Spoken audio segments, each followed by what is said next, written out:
आइए बच्चों, तो कुछ हम लोग जो जोग्राफिकल मॉडल और थॉट से रिलेटेड हैं, उन क्वेश्चन से रिलेटेड है ना, उन पर हम लोग एक ब्रीफ जो क्लास रहेगा, बहुत ही संक्षिप्त में, यानी हम लोग उसको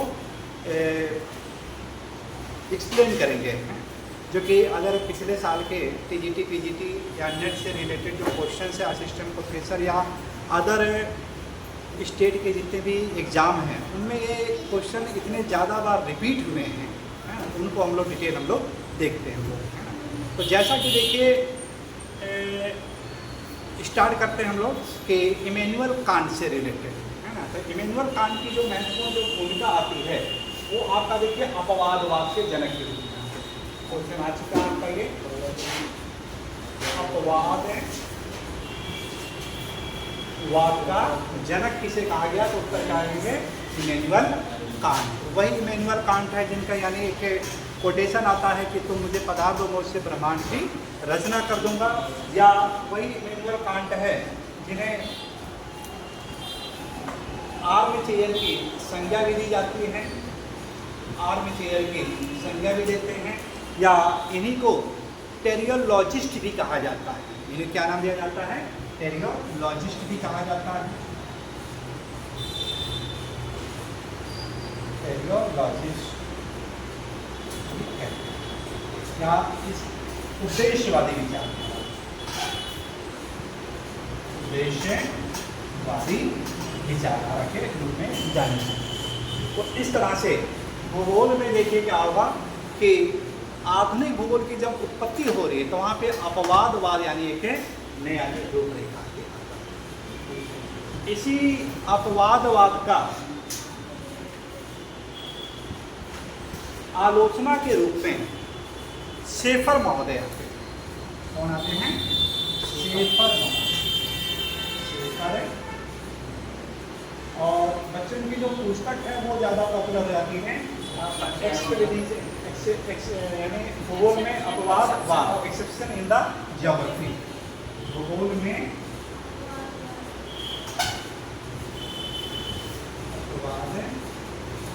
अपवादवाद, शेफर महोदय। और इसके बाद देखा जाए तो एक और है जो कि जनक के रूप में जाने जाते हैं, बर्टन महोदय। बर्टन महोदय, तो याद देखिए कैसे करना है। बर्तन से याद कर लीजिएगा। इलाहाबाद के जो बच्चे हैं जब खाना बनाते हैं तो बर्तन की हमेशा क्या करते हैं कि क्वांटिटी देखते हैं, कि अगर बर्तन की क्वांटिटी ज़्यादा होती है तो कहते हैं कि यार ऐसा है कि बहाना बना के कहीं ना कहीं घूमने निकल जाते हैं। या ये कह सकते हैं जब खाना बनाने की बात आती है तो वहाँ पे एक डिवाइडेशन कर देते हैं कि सुबह का यानी कौन धोएगा और शाम का कौन धोएगा। तो उसमें क्या होगा कि एक खाना जैसे बनता है ना, तो खाना यानी किस समय ज़्यादा बन रहा है, किस समय कम बन रहा है। जैसे शाम के समय में सब्जी रोटी बनता है तो बर्तन यानी कम धोए जाते हैं, तो यानी मात्रा से रिलेटेड। तो इस तरह से बर्टन महोदय मात्रात्मक क्रांति के जनक के रूप में जाने जाते हैं। बर्टन महोदय क्या होंगे, मात्रात्मक क्रांति के जनक के रूप में। यही मात्रात्मक क्रांति की आगे चल करके आलोचना के रूप में आते हैं एक भूगोलवेत्ता बेटा, उनका नाम है डडले स्टम। डडले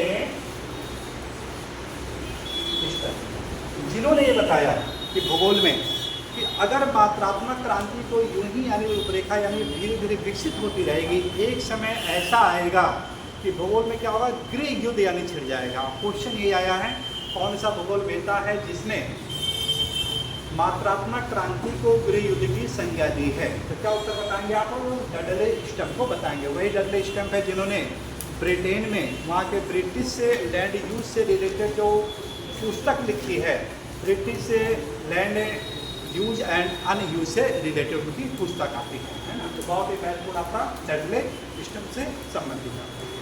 तो इन्होंने क्या कहा है डडले स्टम ने कि मात्रात्मक क्रांति को गृह की संज्ञा, गृह युद्ध की संज्ञा दी। इसी में अगर मात्रात्मक क्रांति से रिलेटेड देखा जाए तो एक है आपके डेविड हार्वे महोदय, शुरुआती दौर में देखें तो ये मात्रात्मक क्रांति के पक्षधर हैं, लेकिन जब इसकी आलोचना और गृह युद्ध की बात आती है तो इन्होंने इसकी आलोचना भी की है। तो डेविड हार्वे को भी ध्यान में रखिएगा हम लोग,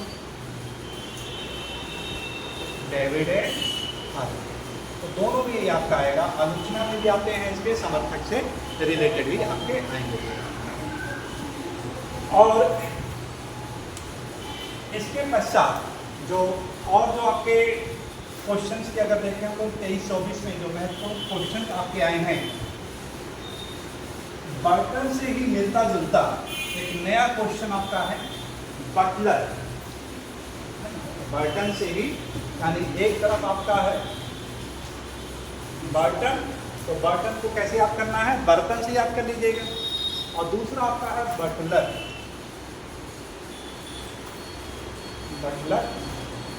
बटलर महोदय की जो थ्योरी आती है टूरिज्म से रिलेटेड, या इनका जो नाम आता है TALC कॉन्सेप्ट ऑफ TALC, या इसे कहते हैं लोग पर्यटक क्षेत्र, पर्यटक क्षेत्र का जनजीवन चक्र। जनजीवन चक्र, टी का मतलब क्या होगा, टूरिज्म, ए का मतलब होगा area, tourism area of life cycle, life cycle, यानी इस तरह से क्या पर्यटक क्षेत्र का जनजीवन चक्र, तो इसका है आपका ये तो बटलर महोदय का। अब बटलर महोदय से रिलेटेड इसमें देखा जाए तो आपका जो इससे पहले आपका 2024 का पेपर हुआ था, वहाँ से क्वेश्चन काफ़ी ज़्यादा आए हैं। 2023 में भी क्वेश्चन इस पर यानी काफ़ी ज़्यादा टूरिज्म में पूछे गए हैं। तो वर्तमान समय में टूरिज्म को काफ़ी तेज़ी से विकसित करने का कार्य भी किया जा रहा है। एक और लोग देता है गुरनार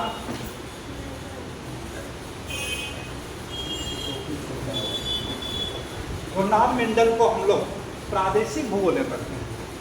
कहाँ पढ़ेंगे इसको हम लोग, प्रादेशिक जब भूगोल है वहाँ पे development of the regional geography, प्रादेशिक भूगोल का विकास से रिलेटेड उनका जो सिद्धांत है उन सिद्धांतों से रिलेटेड इसको पढ़ेंगे। अगर क्वेश्चनों की बात करें तो गुरनार मंडल पे आपका आया है spread and backwash, spread and backwash theory, जिसमें डेवलपमेंट और अनडेवलपमेंट कंट्री की बात करते हैं, कौन से विकसित देश है कौन से अविकसित देश, इन्हीं से रिलेटेड है। दूसरा आपका जो कॉन्सेप्ट आता है बच्चों वो आपका है संचयी प्रेरणा का मॉडल। क्या नाम उसका, संचयी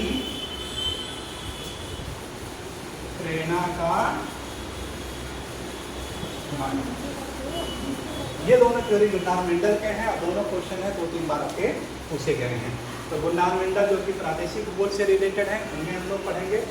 हर्ष की थ्योरी है उसमें भी आपका आएगा।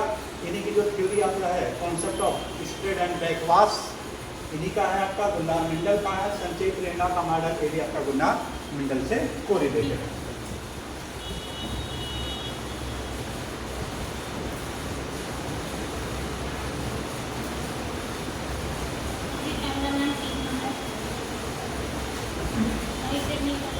एक और लेकिन जो महत्वपूर्ण क्वेश्चन आपका आया है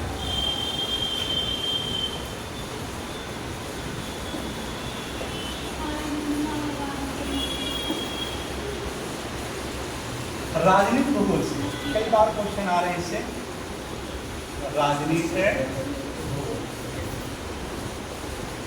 क्वेश्चन क्या था, स्पाइक में स्पाइक है कि जो थ्योरी है रिमलैंड उन्होंने कब दिया था। अब सन इतना ज़्यादा वो क्रिटिकल करके दिया था, 1941 है, 43 है, 43 है या 45 है ना, इतना ज़्यादा वो इंटरनल करके पूछ किया गया कि बच्चे बहुत ज़्यादा कंफ्यूज हो गए कि क्या किया जाए। तो इनकी जो थ्योरी आपके बच्चों को आता है 1942 में अपना ये थ्योरी देते हैं। और इसके बाद इनकी जो पुस्तक आती है geography of the peace, geography of the भूगोल का शांति यानी सबसे प्रसिद्ध रचना है। फिर 1943 की बात देखिए, 1943 में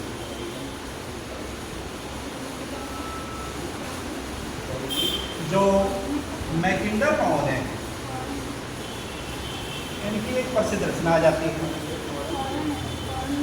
round of the world, round of the world being peace and peace. और इसी समय एक सबसे बड़ी घटना देखिए क्या घट रही है कि 1943 में स्पाइकमैन की मृत्यु, स्पाइकमैन की, और ये भी कहा जाता है कि किसी की विचारधारा है या कोई भी व्यक्ति का जो इम्पोर्टेंस होता है वो कब पॉपुलर होता है, जब व्यक्ति समाज में नहीं रहता है। तो जब तक वो रहता है तब तो उसके विचारों को उसको अनदेखा कर दिया जाता है, और जब वो चला जाता है दुनिया से तब उसके विचारों को लोग यानी अडॉप्ट करते हैं। चाहे ईश्वर से रिलेटेड देख लिया जाए, कृष्ण की बात करें तो कृष्ण को देखिए क्या है कि सभी लोग इनकी आलोचना कर रहे थे, शिशुपाल जैसे लोग उनको गाली देना, अर्जुन जैसे लोग हमेशा क्वेश्चन मार्क लगाना, अब नहीं है तो लोग उनको पूजा के लिए देंगे।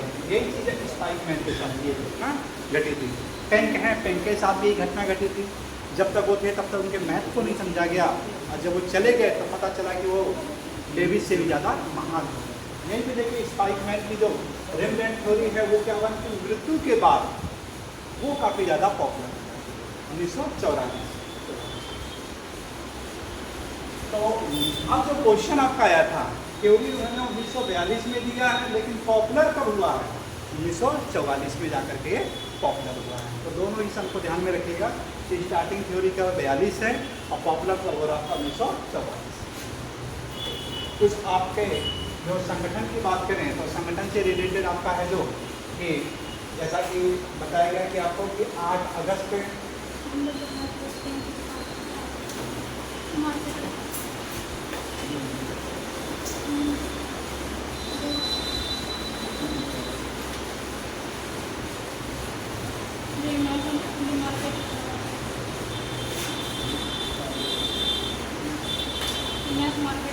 आठ अगस्त 1967 तो किसका गठन हो रहा है,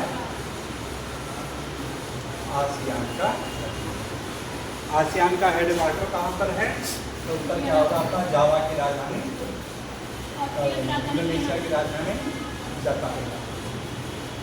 वर्तमान में कुल देशों की संख्या कितनी है इसमें, आपके 10 देश हैं, जो कि दक्षिण पूर्व एशिया के जितने देश हैं वो सब इसमें शामिल। आपके लाओस हो गया, कंबोडिया हो गया आपका, और इसके बाद मलेशिया हो गया आपका, फिलीपींस हो गया, ब्रुनेई हो गया, है ना, ये सब देश इसके यानी संगठन के रूप में।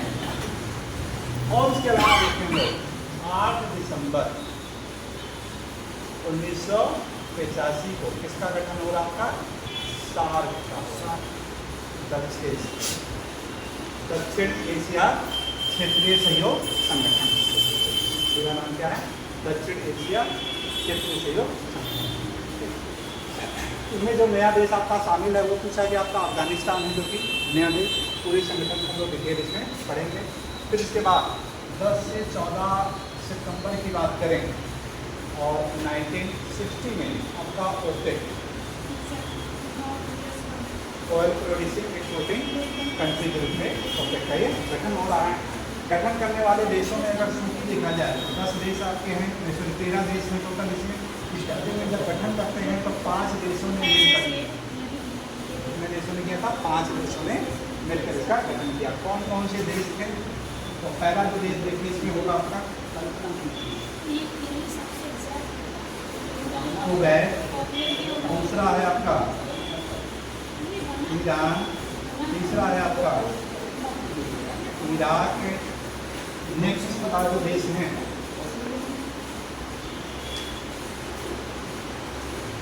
वेनेजुएला, और लास्ट अगर देखें इसमें तो आपका ईरान, इराक, सऊदी अरब, सऊदी यानी ये कह सकते हैं कि 5 आपके पश्चिमी एशिया से रिलेटेड और एक आपका है जो कि दक्षिण अमेरिका से रिलेटेड मिल करके इसलिए स्थापना करते हैं। स्थापना कहाँ कर रहे हैं? इराक की राजधानी बगदाद। बाद में इसी का जब हेडक्वार्टर बनाया जाता है तो ऑस्ट्रिया की राजधानी वियना में इसका मुख्यालय। वियना किस नदी के तट पे बसा हुआ है? तो क्या बताएंगे आप लोग? डेन्यूब नदी के तट पर ये बसा हुआ है। अब इसके बाद जो और जो 3 क्वेश्चन जो पूछा गया इसके ओपेक से रिलेटेड कि कुल देशों की संख्या कितनी है? तो कुल देशों की संख्या कितनी है? 13 देश हैं प्रेजेंट टाइम में। 13 में से 5 में तो स्थापित कर लिया। अब बचे इसमें देखिए जो है सबसे जो ज़्यादा देश है, सबसे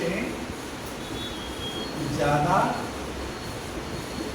देशों की अगर सूची देखा जाए तो इसमें आपके अफ्रीका महाद्वीप कौन सा आएगा? अफ्रीका महाद्वीप। अफ्रीका महाद्वीप के कौन कौन से देश में आपके आएंगे? एक इसमें आ जाएगा बेटा आपका अंगोला, दूसरा है अल्जीरिया,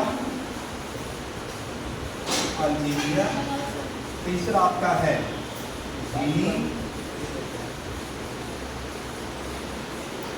चौथा है गैबन, पांचवा आपका है कांगो और छठा आपका है नाइजीरिया और सातवां एक और आपका बन जाता है ये, यानी आपके प्रमुख देश हैं। 2 आपके देखिए आ से स्टार्ट हो जाएगा अंगोला अल्जीरिया, 2 आपके हैं गा से स्टार्ट हो जाएगा गिनी और गैबन।